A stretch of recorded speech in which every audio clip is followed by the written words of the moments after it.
भाई साहब इनकी शर्तें सुनकर के आपको लगने लगेगा कि युद्ध अमेरिका कर रहा था कि ईरान अमेरिका को मार रहा था। शर्तें सुनिए, शर्तें सुनकर के आपको लगेगा कि भाई साहब शर्तें हो तो ऐसी। पहली शर्त, ईरान ने कहा है कि पहले तो हमें यह गारंटी दो कि हम पर फिर से हमला नहीं होगा, और ये जो सीज फायर है टेम्परेरी नहीं परमानेंट चाहिए। दूसरा कहा गया कि यूएस के जितने भी मिलिट्री बेस हैं वेस्ट एशिया के अंदर, चाहे यूएई हो, चाहे दुबई, ये आपका कतर हो, चाहे सऊदी हो, बोले सबकी सब बंद करोगे। दूसरा पॉइंट ये दो।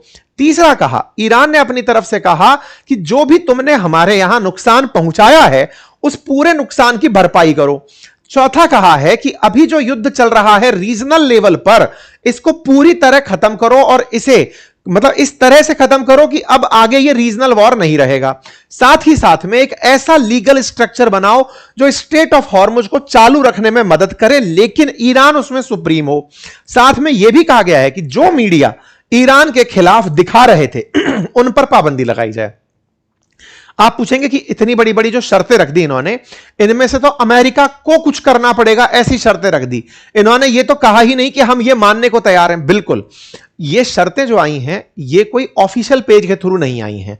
अभी ईरान की सरकार ने पब्लिक के सामने ये नहीं कहा है। बिल्कुल वैसे ही जैसे अमेरिका की जो शर्तें हैं वो विटकॉफ और कुशनर के माध्यम से बाहर आती हैं, मीडिया के माध्यम से बाहर आती हैं, ऐसे ही ये खबरें भी लेबनान में बैठे हिजबुल्लाह के माध्यम से बाहर आई हैं। तो ऐसा क्यों हुआ?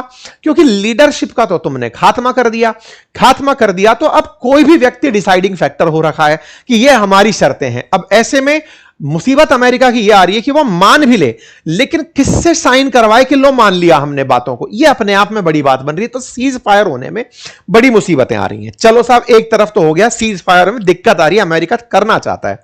ये मैंने आपको पहले भी बता दिया था कि अमेरिका बहुत दिन तक युद्ध नहीं लड़ेगा। अभी ताजा भी हमने इस बारे में आपके सामने विश्लेषण रखा था कि अमेरिका को अब अपनी बहुत ज्यादा इंसल्ट अखर रही है। जिस रशिया पर प्रतिबंध लगाया था कि तुम्हें तेल नहीं बेचना है, उसका तेल बिकवाना शुरू कर दिया।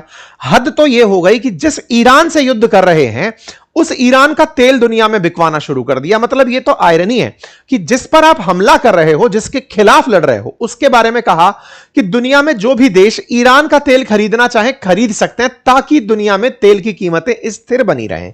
यह तो इनका डिसीजन है। मतलब ये दुनिया में सबसे ज्यादा हास्य के पात्र बनने वाले राष्ट्रपति होंगे, जो मेरी नजर में जेलेंस्की के बाद कहलाएंगे। ऐसा क्यों कह रहा हूं? क्योंकि अल्टीमेटली स्टेट ऑफ हॉर्मुज पर पहले से बिना विचार किए आपने इस तरह का जो फैसला लिया, तुगलकी फरमान था, बिना सोचे समझे फरमान था, ले लिया। कोई साथ नाटो कंट्री आया नहीं, पीछे हटना पड़ा। पीछे हटने के नाम पर अब खुद सीज फायर के रास्ते तलाश रहे हो और बार बार लोगों को बता रहे हो अगर तुम नहीं आओगे तो नुकसान तुम्हारा है, हमारा कोई भी नुकसान नहीं है। अब स्टेट ऑफ हॉर्मुज की बात सुनो। देखो, ईरान ने जो असल में इसकी अमेरिका की नस पकड़ी, वो कहां से पकड़ी? स्टेट ऑफ हॉर्मुज से जहाज निकलना रोक के, और दूसरा इन देशों के ऊपर हमला करके। ये सारे वो देश थे जो अमेरिकी पछलग्गू थे। जब भी इस पर हमला होता है वो तुरंत इधर हमला कर देता है। आज बड़ा इंटरेस्टिंग वाकया हो रहा है। क्या हो रहा है? अमेरिका ने कहा है कि स्टेट ऑफ हॉर्मुज खोल दो। इस पर ईरान ने कहा कि सर, हमने यहां कोई पाबंदी नहीं लगा रखी, आराम से जहाजों को कहो कि जाएं। तो वो कहता है कि जाते ही तो नहीं है, तुम्हारा डर है। तो बोले सर, डर तो हमारे पास भी तुम्हारा है, तुम हम पर गोला चलाओगे तो हम कैसे शांत बैठे रहेंगे? हमने यहां पर कोई जहाज खड़ा नहीं कर रखा है, किसी को भी कहो निकल जाएगा। जो इंश्योरेंस देने वाले, जहाज का इंश्योरेंस देने वाली कंपनी है, वो खुद यहां से नहीं जाना चाह रही। सर, इसमें मेरी क्या गलती है? मतलब इस तरह का हालात इन लोगों ने यहां पर रख दिया। अब दूसरा वाकया क्या होता है? वाकया यह होता है कि अमेरिका स्टेट ऑफ हॉर्मुज को मुक्त करने में खुद भी मतलब नाकामयाब हो रहा है। क्यों? क्योंकि डर यह है कि मैं खाली करवा दूं तो यहीं बैठा थोड़ी रहूंगा, और भी दुनिया के रास्ते हैं जो तलाशने पड़ेंगे। और ये भाई साहब इनको एनी टाइम निशाना बना लेते हैं। अच्छा, तो अमेरिका ने गुस्से में आकर के कि तुम यदि खाली नहीं किए तो 48 घंटे का तुम्हें टाइम दे रहा हूं, अदरवाइज मैं तुम्हारे सारे पावर प्लांट पर निशाना बना दूंगा।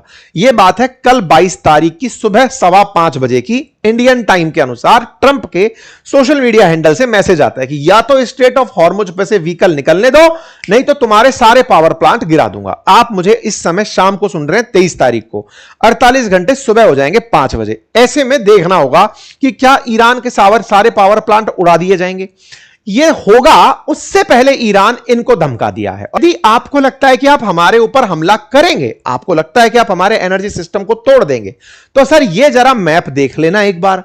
हम अमेरिका पर हमला तो कर नहीं पाएंगे, लेकिन हमारे सामने की सामने जो पड़ोसी देश बैठे हैं ना, जिनमें अमेरिका ने अपने बेसिस बना रखे हैं, इन देशों से ये कहलवाने को मजबूर कर देंगे कि अमेरिका वापस जाओ, क्योंकि तुम्हारे चक्कर में इन देशों को छलनी होना पड़ गया है। बोले हमने इनको निशाना बना लिया है, हमने सोच लिया है। अच्छा, आपको इंटरेस्टिंग बात बताता हूं।